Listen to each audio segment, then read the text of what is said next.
Since humanity first started walking the earth, we've had dominion over every living thing. But humanity has exploited creation in the name of the almighty dollar.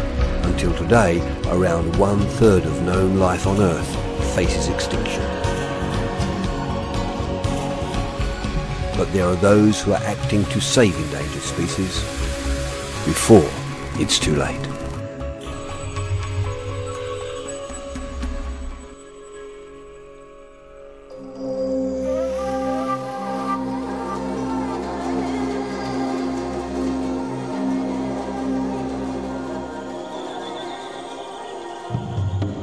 Since the dawn of time, and for millions of years, the sun has risen over Madagascar. And every day, nature took its course.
For most of this Earth's journey through time and space, humanity's eyes never fell on the beauty of this land. Science says about 180 million years ago, Madagascar was part of the supercontinent Gondwanaland. Theory has it that some 160 million years ago, it was severed from Africa during the massive upheaval which saw Gondwanaland split up.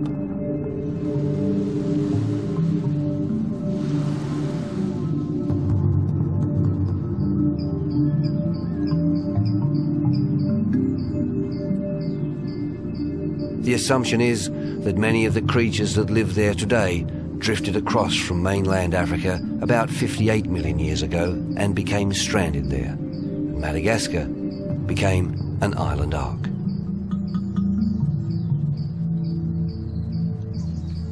It was to be millions of years before men and women polluted the land, and during that time the creatures of Madagascar had only themselves to contend with. And the daily task of surviving was relatively easy. For most. There were no large predators to worry them, because none made it across the Mozambique Channel. Therefore, these ancient primitive species had no need to develop and have remained virtually unchanged since that time. Presenting us today with living fossils and an amazingly unique biodiversity like no other on the face of the earth.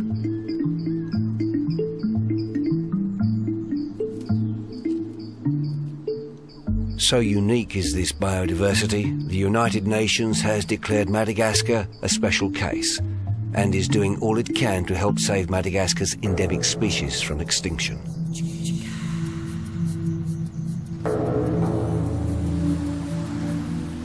Madagascar's isolation continued until around the birth of Christ, at which time humanity discovered this, the world's fourth largest island. And up until now, Madagascar's human population grew slowly. Not so slowly, the wildlife population shrank. At least 15 species of lemurs have become extinct. That's 1/3 of all known species, with another 36 species of lemurs teetering on the edge of extinction, including the critically endangered and incredibly shy golden bamboo lemur, the greater bamboo lemur, or the endangered black and white rough lemur, the Milne Edward Sifika, and the biggest lemur of them all, the Indri, or the mysterious Ai. There's the comical ring-tailed lemur, and the famous dancing Vero Sifika.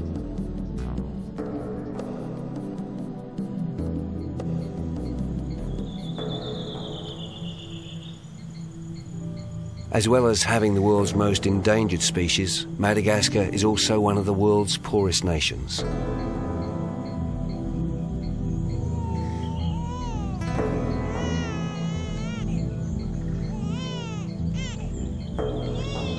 For many Malagasy people, it's slash and burn, to produce charcoal for cooking,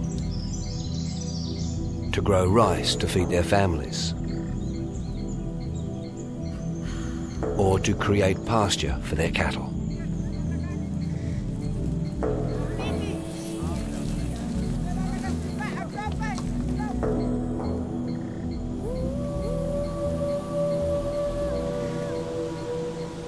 As it is, only 20% of primary rainforest remains. It could be said then that if they continue this way of life, life this way will cease to exist for them.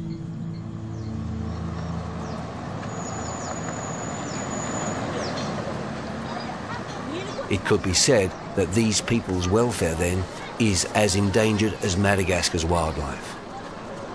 Therefore, it could be argued their plight and future, or lack of it, is inexorably interwoven with the plight and future, or lack of it, of the wildlife.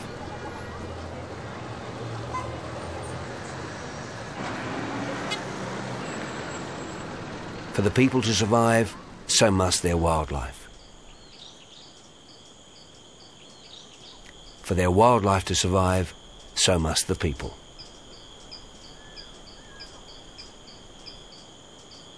These are the reasons why the United Nations and organisations like the IUCN, WWF, CARE and the Wildlife Conservation Society, to name a few, are involved in helping to save these endangered species before it's too late.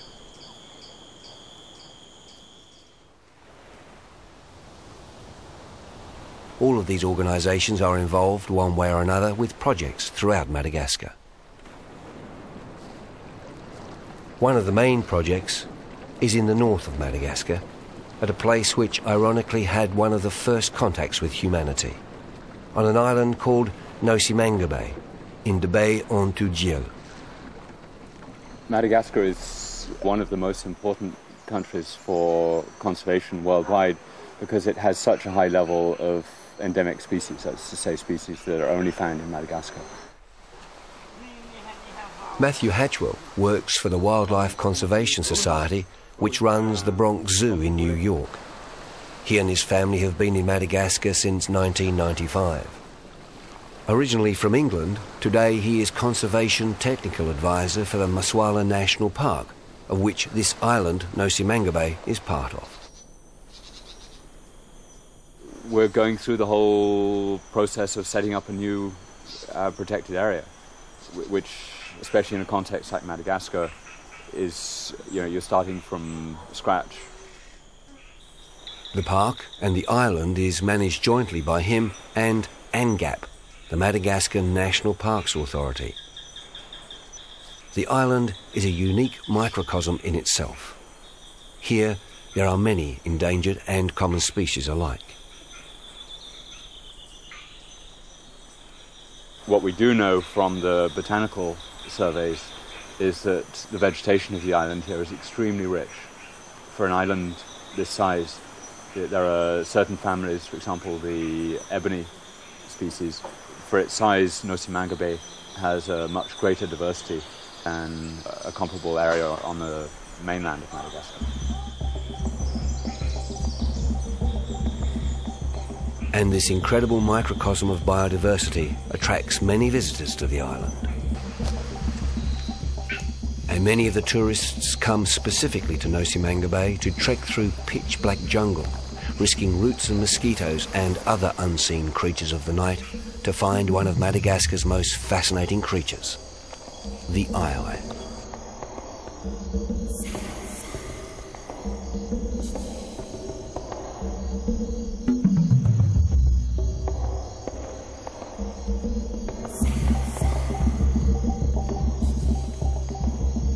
This nocturnal creature is one of God's special creations.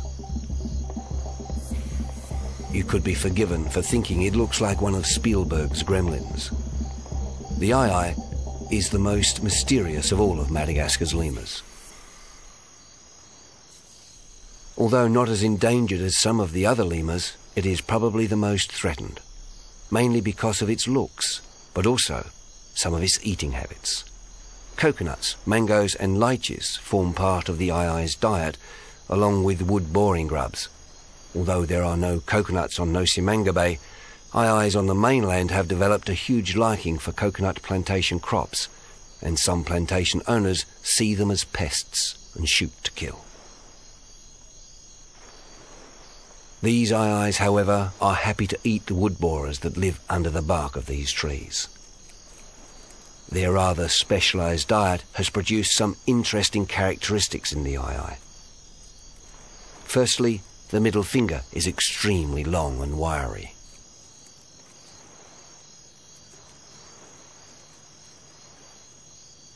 It acts as a probe to dig out the bugs from beneath the bark, or to scoop out the coconut through a hole gored in the top.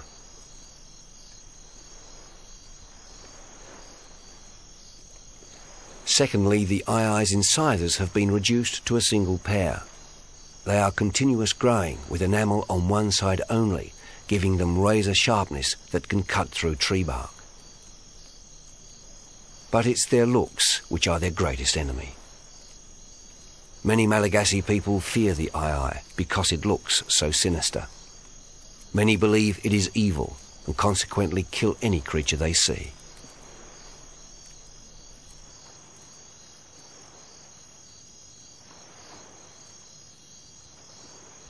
Fortunately, beauty is in the eye of the beholder, and the eco-tourists who come here obviously believe otherwise.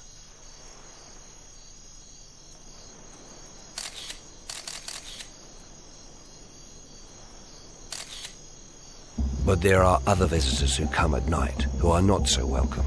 They are wildlife poachers and smugglers.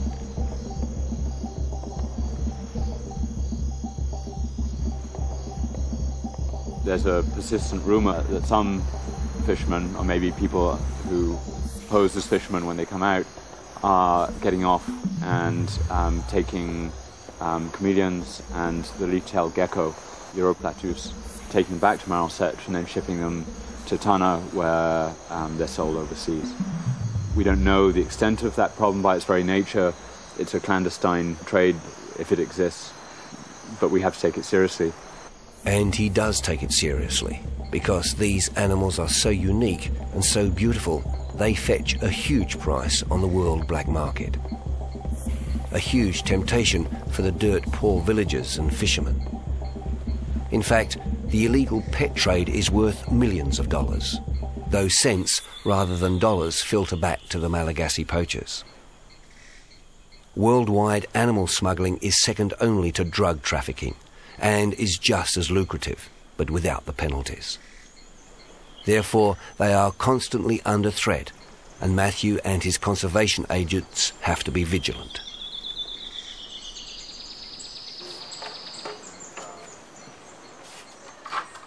Since the conservation agents out here haven't had any means of patrolling the shore up to now, we felt it was high time to give them a way of going around the island every now and then to check on what's going on.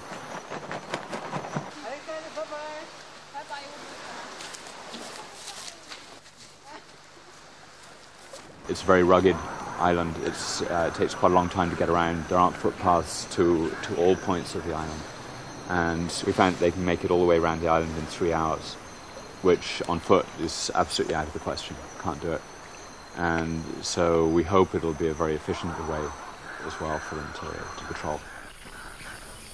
And while Matthew and the wildlife wardens patrol Nosimanga Bay against wildlife smugglers and poachers, some of the victims of smugglers end up here. It's a species that is confiscated by the authorities here from people who hold them illegally or try to smuggle them out of the country. And when the authorities do that, then they put the animals here with us. This is Ivalawina Rehabilitation and Environmental Education Centre. It's about 200 kilometres south of Nosimanga Bay. Charles Welsh and his wife Andrea Katz have been working here for the past 10 years.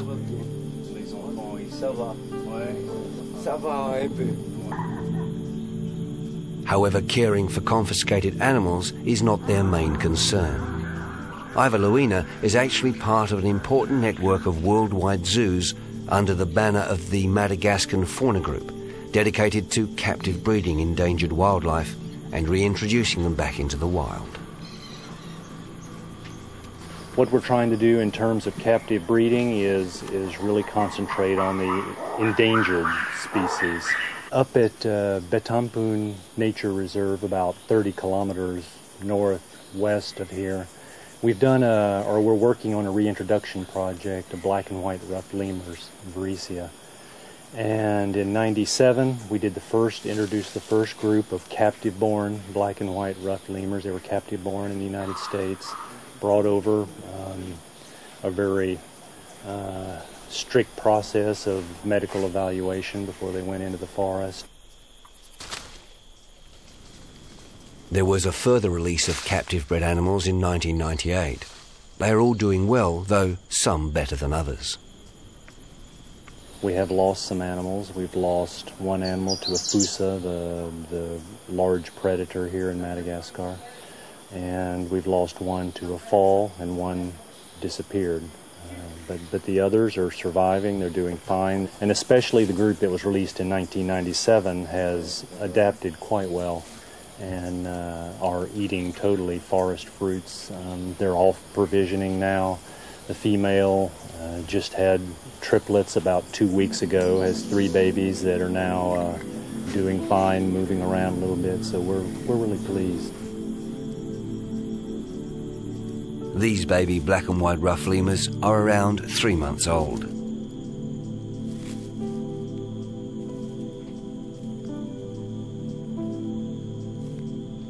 Normally, the female gives birth to twins, but triplets are not uncommon.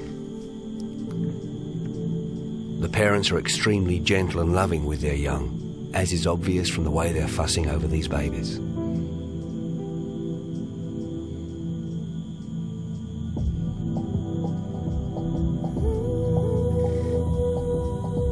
But it's time for their morning exercise.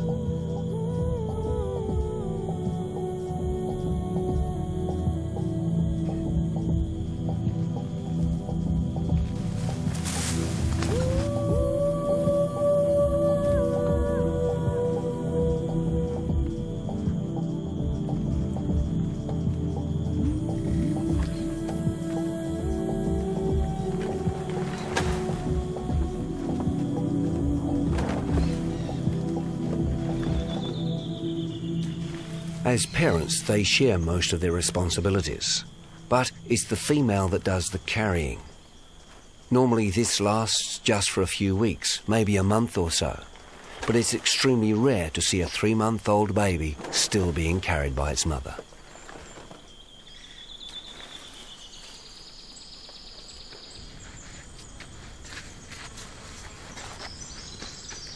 These animals tend to keep in small groups of between 2 and 5 individuals, but they have been seen in groups of up to 16 animals, but that's rare.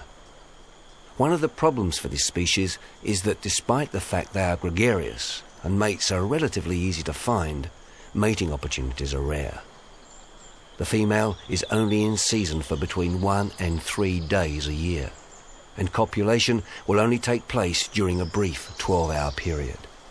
Although this may be normal for many species, and it works fine when the species is in abundance, when it's not, when a species is under threat or on the brink of extinction like these, then a once-a-year opportunity to propagate the species is not opportune enough.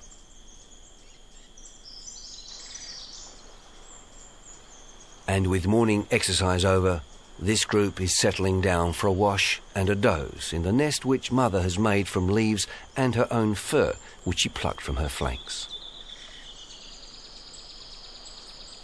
And with the little ones settled, Dad heads off to do lunch, while Mum stays at home to take a nap. As do their aunts and uncles. But it's not long before the restless youngsters are thinking about lunch themselves, and Mum's quite happy to let them get what they can.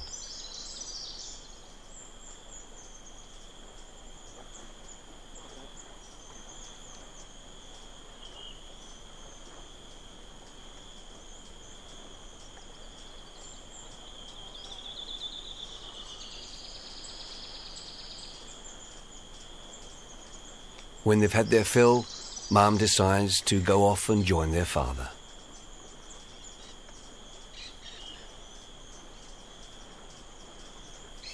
Leaving the triplets home alone and waiting for her return.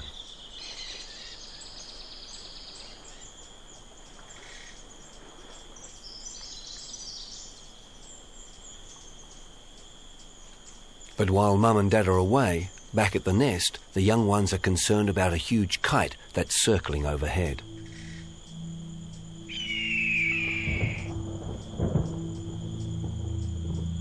And they're not the only ones. The relations send out an alarm call and Mum returns just in time, closely followed by Dad.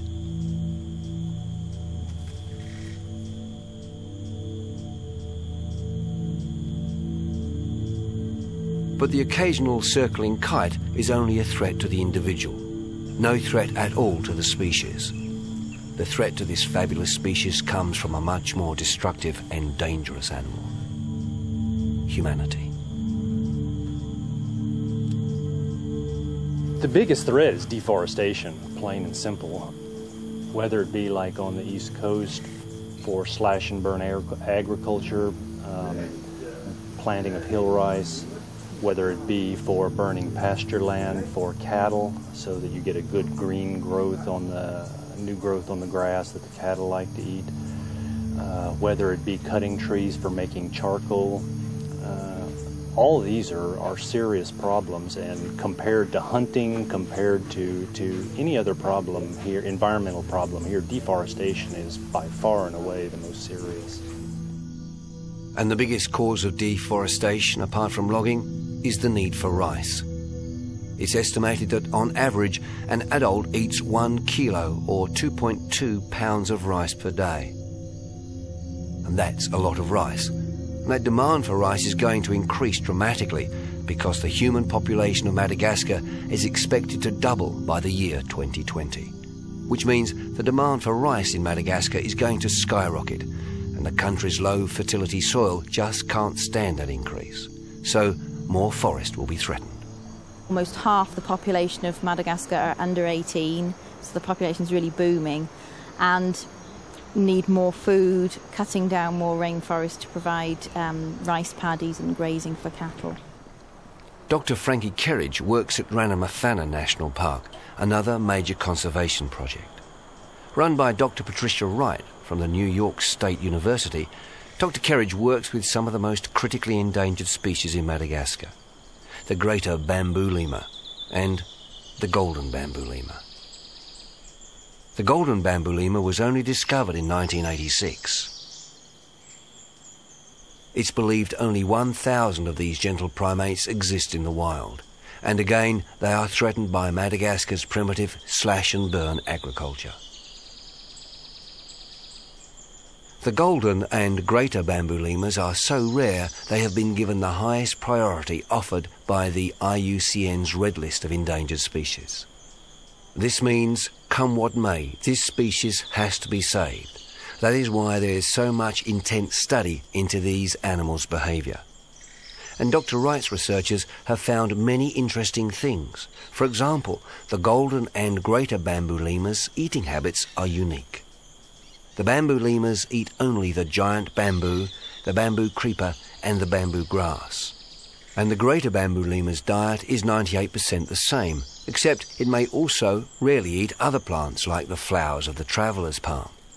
But the most remarkable thing discovered about both the golden and greater bamboo lemur is that they have a natural resistance to the deadly cyanide that's contained in these bamboo plants. Despite the fact he eats enough cyanide to kill you or me, this little fellow tucks into it like a child does chocolate, with as much effect.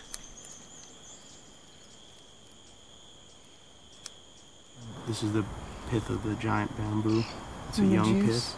It's very soft. And it's also very full of cyanide. Do you think this is where they get their water too? I don't know. Do they actually drink? It seems there is an enzyme in their gut that enables these little creatures to chomp on bamboo all day. The greater bamboo lemur was known first from fossils before live specimens were found, and it was thought to already be extinct. So anytime any sort of discovery like that is made, it's really, really exciting. And hopefully there are more discoveries like that to be made here in Madagascar. Unlike its cousin, the golden bamboo lemur, which is confined to just 2 small reserves, the greater bamboo lemur ranges over 50 kilometres. But this is still tiny compared to its range a few hundred years ago, when it would have been found right across Madagascar.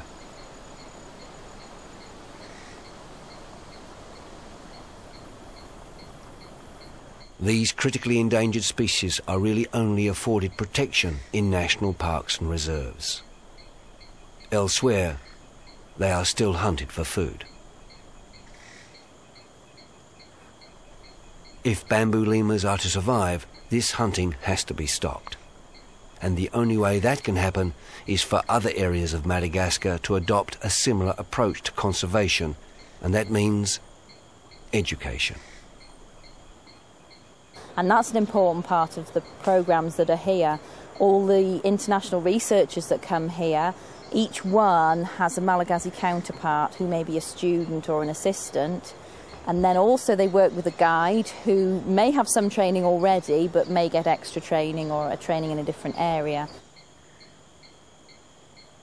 With the local tribe here, the Tanala people, who are people of the forest, that's what the name means, it's been quite easy to educate them into conserving the forest and reducing pressures. Mais n'oubliez pas que le sujet principal de votre animation pour la journée, c'est le lémurien.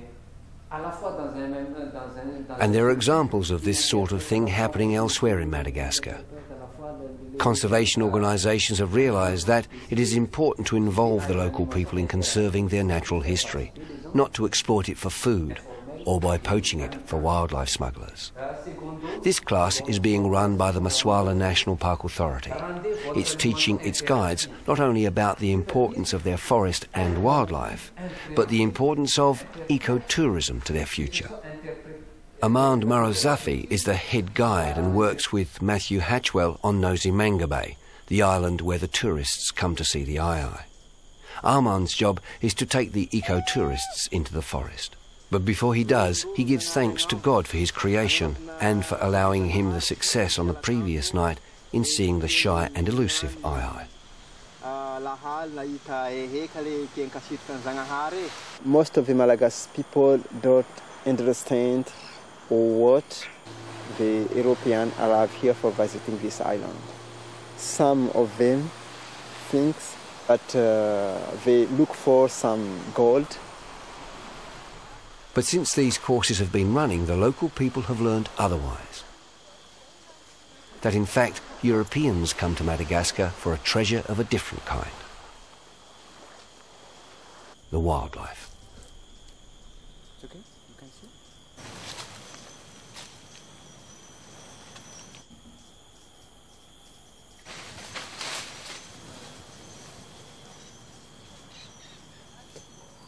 The ecotourism has a big importance for our nation because it's among the first activities to bring the money in Madagascar. Jean Bakarazapi is the technical assistant for ecotourism at Maswala. He says this money is making a huge difference. 50% of all takings by the national parks right across Madagascar go back to the local people. They see fresh water, sanitation, roads, the sort of things that we take for granted.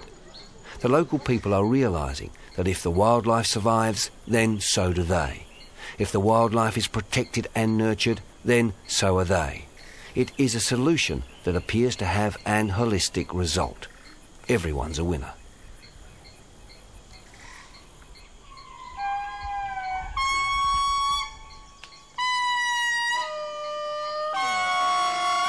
The dawn chorus at Pyrenee is like nothing else on earth.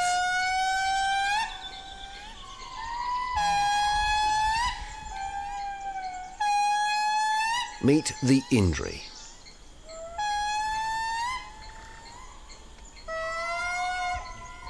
Its sounds carry for miles. And it lives in this special reserve.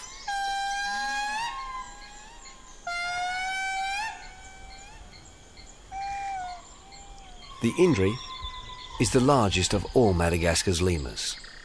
It's Madagascar's flagship species. The Indri, like most of the lemurs, is gregarious. They like each other's company. They tend to hang out in family units of 5, mother and father, and up to 3 offspring of various ages. Normally, they will stay together like this until the male child reaches maturity. Then he's off on his own to find himself a mate, while the female child will stay with the parents until she's wooed away.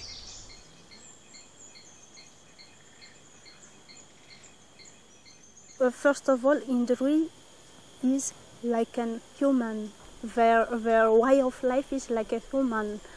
Sylvie Rabonason heads up ANGAP, the Government Wildlife Protection Office at Pyrenee. She's passionate about saving the Indri, or Babakutu as it's known locally, and is typical of many Malagasy people who have come to love their natural resources and to see the benefits that ecotourism has to offer the local community. She says that the Indri, the largest of all the lemurs, need around 18 hectares of rainforest per family, which is a lot of forest. And with the need for such a huge range, habitat destruction is the Indri's greatest threat. Here in the wilds of Madagascar or on television is the only place you'll see these magnificent creatures, because there is not a single Indri in captivity anywhere in the world.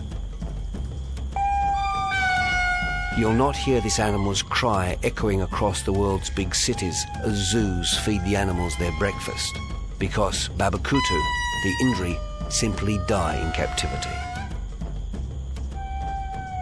No zoo has successfully kept an Indri. That is why the IUCN has given the Indri the highest priority rating, making this animal arguably the most endangered animal on the face of the earth.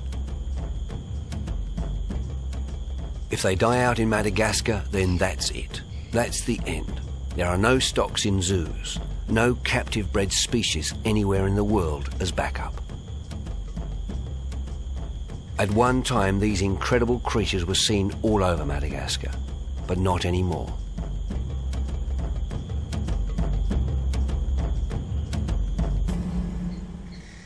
and it's the same story for many of this island's incredible species. Like the radiated tortoise. These reptiles are severely endangered, due mainly to poaching for food and the pet trade. There used to be millions, probably tens of millions of radiated tortoises in southwestern Madagascar, and some areas have been completely cleared out. Some traders came into the local village and said that they would give villagers, I think, 5,000 per tortoise. And so they came back every week for 6 months, and by the time they'd finished, there were no tortoises left in the reserve at all. Today, there are no estimates of the wild population. The radiated tortoise is vegetarian and lives in places like the southern spiny forest. They primarily feed on grasses, fruit and succulent plants. But this time of year, the males aren't thinking of food. They have other things on their mind.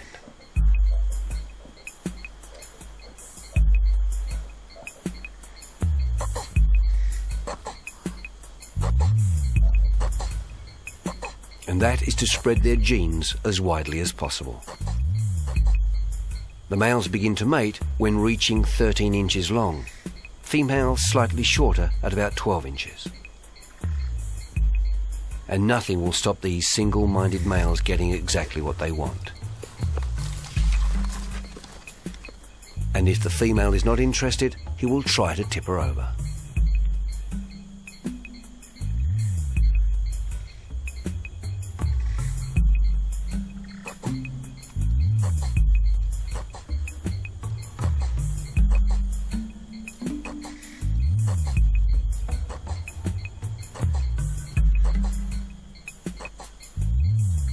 Once impregnated, the female will dig a nest about 8 to 12 centimetres deep, deposit between 3 and 12 almost spherical eggs, and then covers the nest and leaves.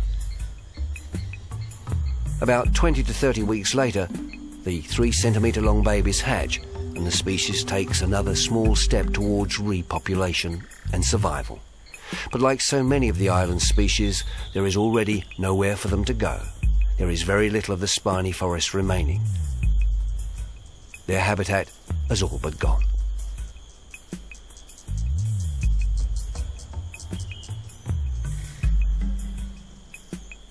Another resident of the spiny forest is the chameleon.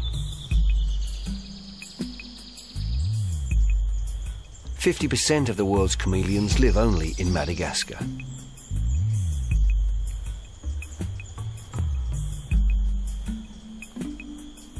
Fortunately, only one is on the endangered species list.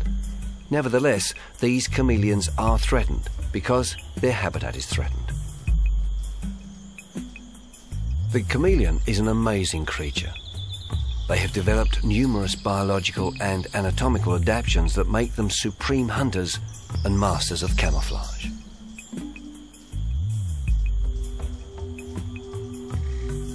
This is the world's largest chameleon, the Parsons chameleon, which can grow up to 3 feet long. The climate of this land ranges from the cool tropical mountain regions to hot and dry thorny forests. Chameleons are found throughout.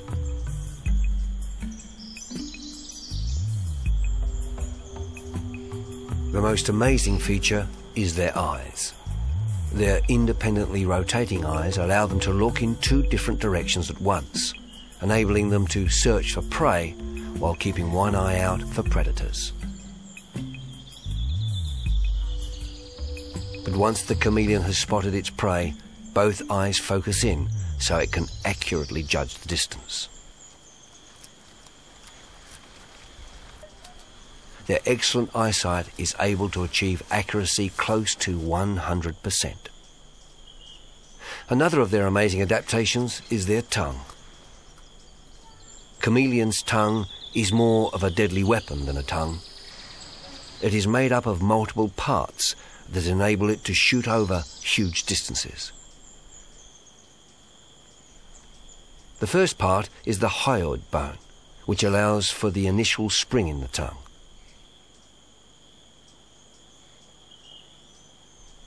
The rest of their tongue is composed of strong muscle that both propel the tongue forward like a guided missile and retract it back into the chameleon's mouth after it has hit its target.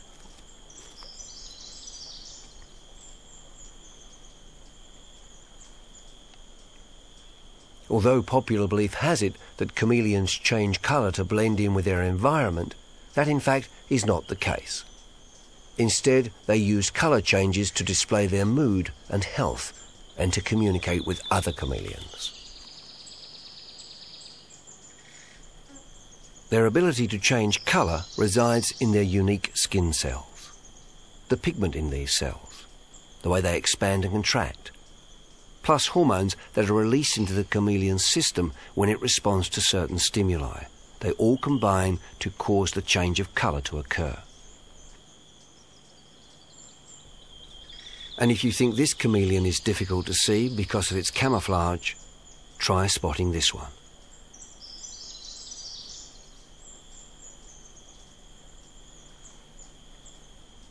At less than an inch long, it's not only the smallest chameleon in the world, it is also possibly the world's smallest land vertebrate, Brookesia minima.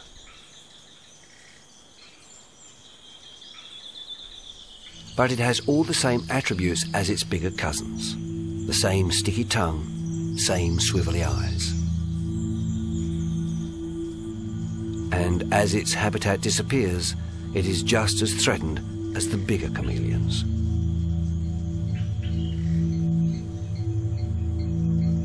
And talking of the smallest of species, the smallest lemur is the mouse lemur.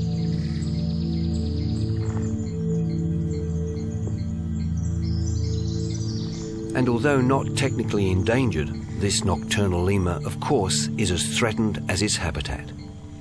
And bearing in mind 80% of Madagascar's forests have disappeared, this cute little creature's future has to be shaky. Mouse lemurs are extremely social animals. They hang out in breeding groups and during the day can sleep as many as 15 to a nest.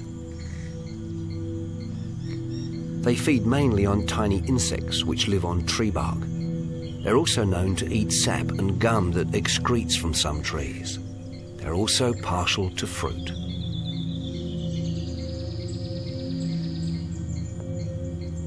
These tiny primates are watched closely by this civet. It may look as though it belongs to the cat family, but it is actually a kind of mongoose. But the really threatened species of Madagascar, of course, are the larger lemurs.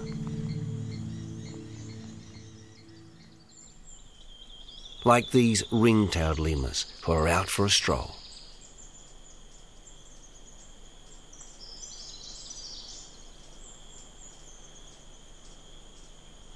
The famous tail of this lemur is more than decoration.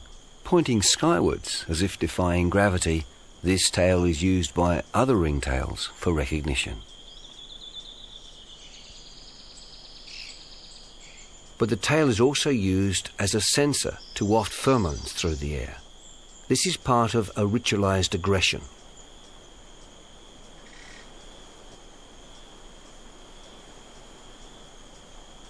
Unlike many of the other lemurs, the ringtail has little or no difference between male and female of the species. Whereas the black lemur is black, the female looks like it's a totally different animal altogether. She is red and brown with white ear tufts. This species is quite hardy and hang out in groups of up to 15 animals. Some groups have more than one male.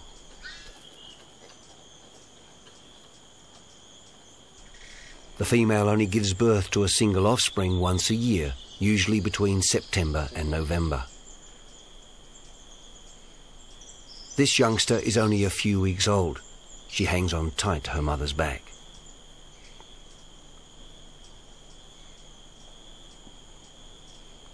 The black lemur and these crowned lemurs are quite happy to mate with each other. These wonderfully coloured lemurs are in fact hybrid species. They are a cross between the black lemur and the crowned lemur. Both of which are threatened species, and because of the loss of habitat are forced to share the same forest range.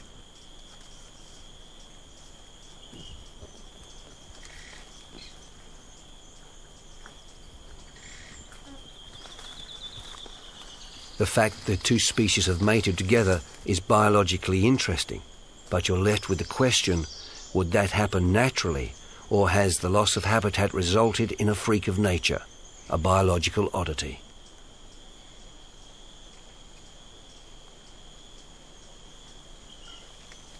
But this sort of crossbreeding hasn't happened to the ringtail lemur. It is very protective of its territory and its species, seeing off any would-be intruder.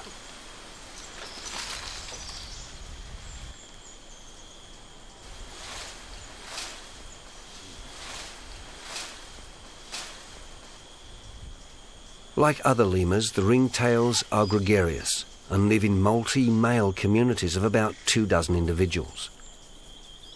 A typical ringtail lemur group will include 6 adult males, around 9 adult females, 4 juveniles and 4 infants. Part of the problem for the survival of this species is the fact that ringtail lemurs' mating season lasts a mere 2 weeks, sometime between March and April, and it is probable that a female can only successfully mate for about 1 day a year. Not a problem for common species, but when you're endangered, being able to mate on just 1 day every 365 is problematic. The newborn infants emerge around August and September and are quite precocious. And by the time they are 3 days old, they're up to all kinds of tricks.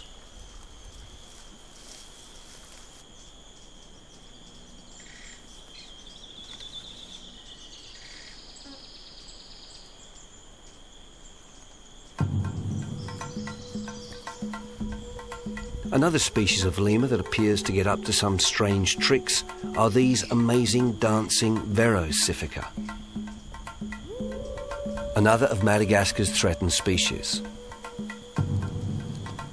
This so-called dancing has no significance.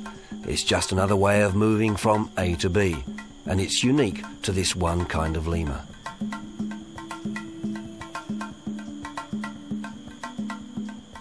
And even if it were ritualistic or part of a mating process, it wouldn't be much help in saving this species.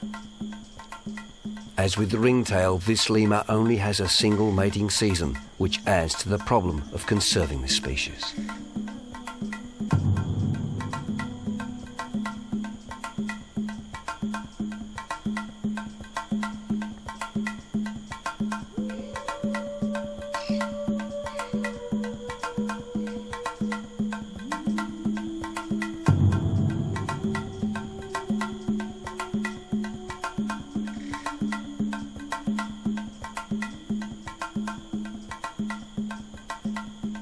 While the other species of lemur we have seen live on government reserves, these Cificas live on a private reserve in southern Madagascar. A reserve called Berente, a short drive from the port town of Fort Dauphin, which dates back, as far as European settlement is concerned, to around the 1500s, when a group of Portuguese sailors were shipwrecked there. And a look in the harbour today shows nothing much has changed.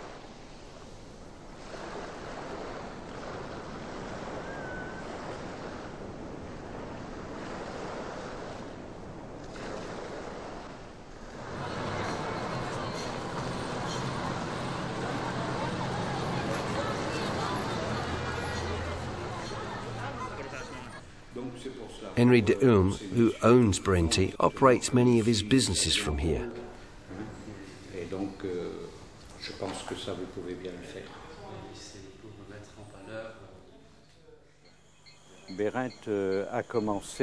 He says Berente began when his father arrived in 1936. He arrived in the valley and discovered the wildlife there. Monsieur de Ulm's father began a sisal plantation. Sisal is used to make ropes, but he decided to preserve the valley, and he preserved around 1,000 hectares of rainforest for the wildlife.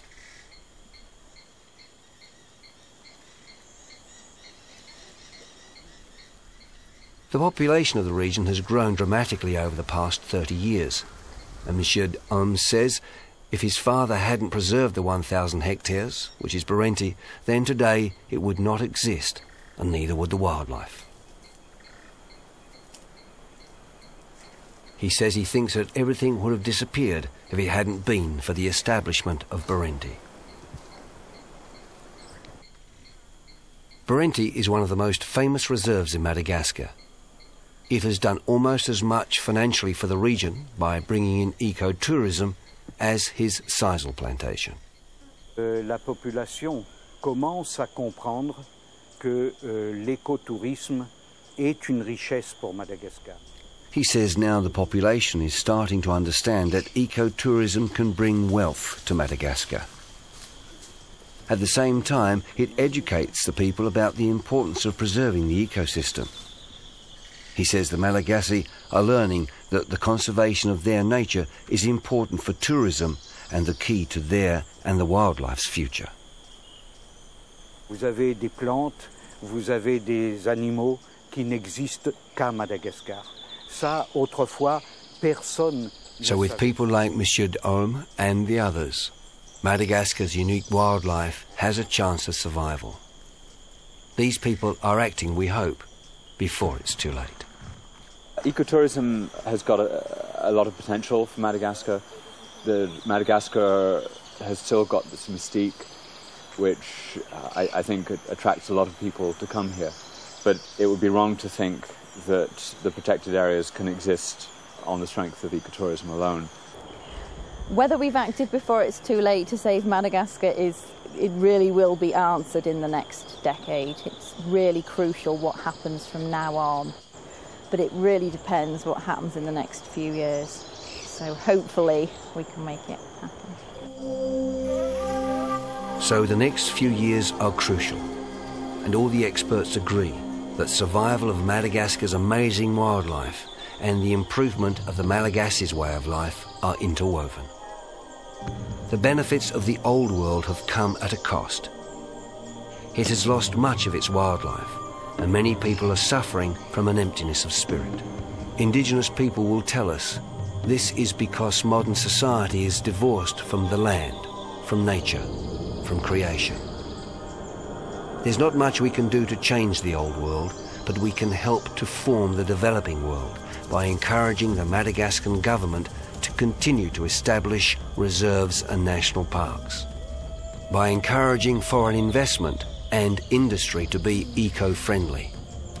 And while ecotourism isn't a panacea, it is a start, and the world must continue to help this tiny nation to develop responsibly.